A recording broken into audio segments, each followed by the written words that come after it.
നമസ്കാരം, ഞാൻ രമ്യ. ഇന്നത്തെ ഗൈഡൻസ് കാർഡ് കിട്ടിയിരിക്കുന്നത് വെയിനിങ് മൂണാണ്. ഇതിൻ്റെ മെസ്സേജ് സിമ്പിളാണ്. ഇപ്പോൾ എന്താണ് വിട്ടുകളയേണ്ടത്?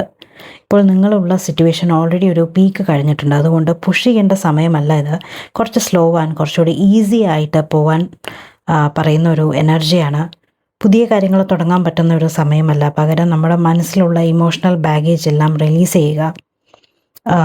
മനസ്സിലുള്ള ഗിൽട്ട്, ദേഷ്യം അല്ലെങ്കിൽ എക്സോഷൻ അത് വിട്ടുകളയാൻ സേഫാണ്.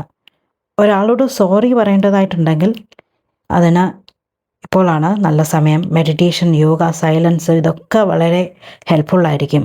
ഒരിക്കലും ക്ലിങ് ചെയ്യരുത്. ആളുകളോടായാലും സിറ്റുവേഷനോടായാലും ലെറ്റ് ഗോ ചെയ്യുമ്പോൾ മാത്രമേ നമുക്ക് നെക്സ്റ്റ് ഫേസ് ക്ലിയർ ആയിട്ട് കാണാൻ പറ്റുള്ളൂ. സിമ്പിളായിട്ട് പറഞ്ഞാൽ ഇപ്പോൾ റെസ്റ്റിൻ്റെ ടൈമാണ്, റിലീസിൻ്റെ ടൈമാണ്. ഉടനെ തന്നെ ക്ലാരിറ്റി വരുന്നതായിരിക്കും. നന്ദി, നമസ്കാരം.